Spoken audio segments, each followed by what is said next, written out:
Quick disclaimer, I'm recording this video the night of Saturday, December 4th, 10:48 p.m. It's a few minutes after I recorded the post-game review that came up last night. That was a very emotionally filled video, so I highly recommend you go ahead and watch that one just for the scoop of myself and how I'm feeling about the team.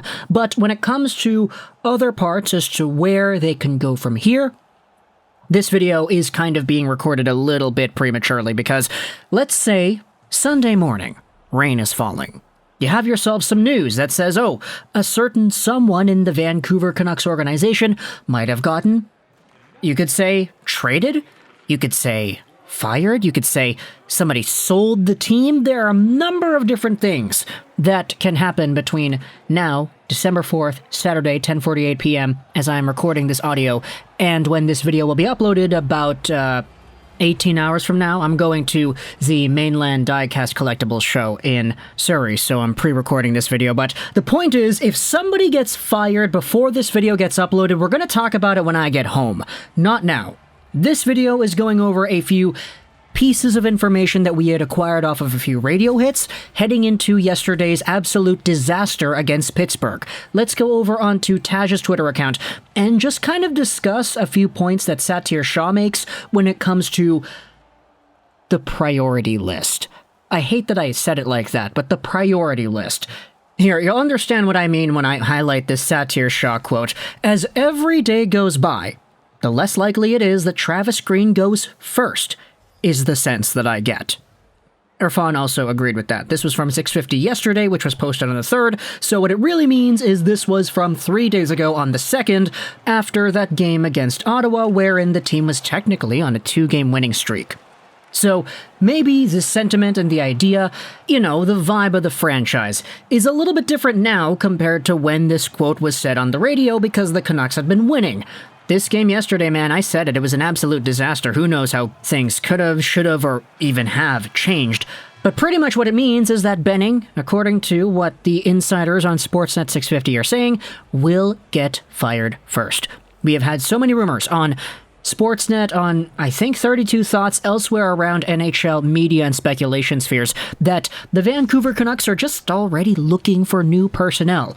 GMs, coaches, they're in the hunt. We had heard names like Scott Mellenby from Montreal, and we had other guys popping into the conversation too. I don't even want to think about Marc Bergevin, but there are indeed some names that could bring up speculation heading into the, let's say, the new beginnings for the Vancouver Canucks, should anybody get fired. That in which I don't know if it happens yet because I'm recording this video yesterday night. But Travis Green being the guy that will stick around, it does kind of make sense to me to keep the coach longer than the GM, because if you get the new GM, you fire Benning, you get somebody else in there, all of a sudden the new GM has the right to go out there and say, okay, do we want to stick with Green? Do I like the system that he is employing? Obviously, the easy answer should be no, because the way Travis Green is playing this team is not really working out too well. But giving the new GM the benefit of the doubt kind of feels like more of a respect sort of thing. Instead of saying, okay, we're going to fire Green, hire this interim, and then all of a sudden the new GM can come in and he can just choose from scratch what the next move is, rather than getting the option of having Green as the guy to stick around. But of course, it all depends. If the GM wants to go out there and build a different system that completely strays away from the idea that Green likes to teach, then okay, go ahead. Next tweet over here that we're going to be talking about. Satyr says that a seismic shift, a massive shift, will need to happen with ownership to see JT or Bo on the trade block this trade deadline, even if they make changes with their personnel. And so, based off of this, we can kind of conclude that, yes, even though the Canucks are bad, even though the Canucks could, in theory, start selling their guys, getting draft picks, and actually start drafting players, because, the Canucks haven't really been doing a lot of that recently. If you're going to go out there and trade a Bo Horvat or a JT Miller, it is going to be a massive, massive shift within the ownership and their mentality that is going to allow that to happen. The way things are right now, according to this, the guys up at the very top, the Aquilinis, they're not going to even think about trading away a Bo or a JT. Now, I've said my piece about JT. We haven't made a video talking about the Bo Horvat rumors yet. I think that's a video for another day, but still, the JT Miller to New York video kind of explains my thoughts on the idea of trading away him. I don't want to see it happen, even though I know it might be beneficial long-term if you want to go out there and start building for the future, but like, we've been building for the future for so long that it doesn't even feel like that is an option anymore. That's besides the point. Here are a few more points that Satyr Shah said. The owner doesn't want to move JT or Bo, and Sat doesn't see a mini rebuild happening. And so, with that in mind, you kind of start to think, okay, if you want to turn this team around, is it really just a coaching change that is all you need? Do you need to get rid of Travis Green and his forwards go super deep into the neutral zone while the defense are trying to break it out? And because your defenders are Myers, Pullman, and Luke Shen of all people, they can't really get the puck up to the forwards, which results in a lot of neutral zone turnovers, which results in a lot of offensive zone time for the opposite team, which results in the Vancouver Canucks not actually getting any shots for 9 minutes, which is a pretty common trend in Canucks games nowadays. Is this the kind of thing where you can just say, okay, different system, forwards stay a little bit closer, they stay a little bit wider, and all of a sudden that solves our on-ice product? Is it just a coaching change that you need? And honestly, it's kind of strange because like we all kind of had these big expectations coming into the year that the team would be good, and some people, even in the prominent media sphere, had the Canucks as a top 3 team in the Pacific. But 28th in the NHL right now? Yeah, it's really not top of the Pacific kind of material. It's kind of funny how expectations versus reality line up. It's like that 500 Days of Summer scene. Going over to the next point that is made, you can't sell Benning anymore. So Francesco has to move on, even if he doesn't want to. The owner believes in the coach, and he's heavily vested with money, and he doesn't want to get rid of him right away too.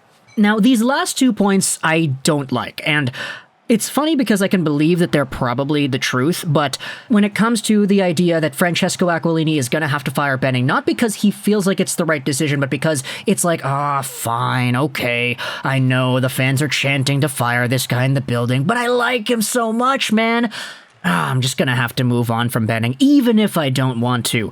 Does that not sound like the huge shadow GM thing that we've been talking about this entire time? Where Jim Benning is less of an actually smart GM who can build a team the right way, and more of just a puppet for Francesco to go out there and say, hey, hometown guy, 6th overall, let's get him. Hey, hometown guy, let's keep him over Tyler Toffoli. Hey, shut down right-handed defenseman Tucker Pullman, let's sign him. Hey, let's do this. Hey, let's do that.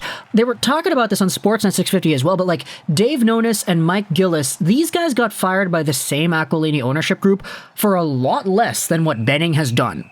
Benning has been at the helm for 8 freaking years now, and he has built a team that is this bad that even though Francesco may say to himself, man, I love working with Benning, this is a great guy right here.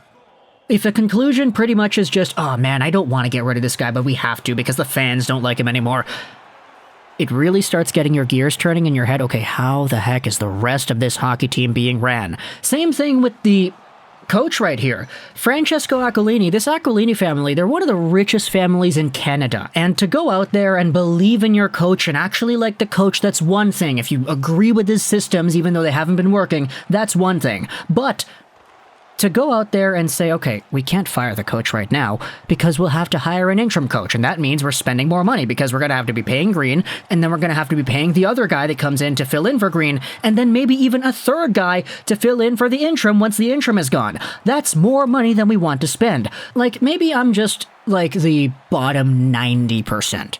I'm like you. We're the bottom 90% of wealthy Canadians in this city, and the Aquilinis are in the top 0.001% or whatever. Maybe we just don't understand.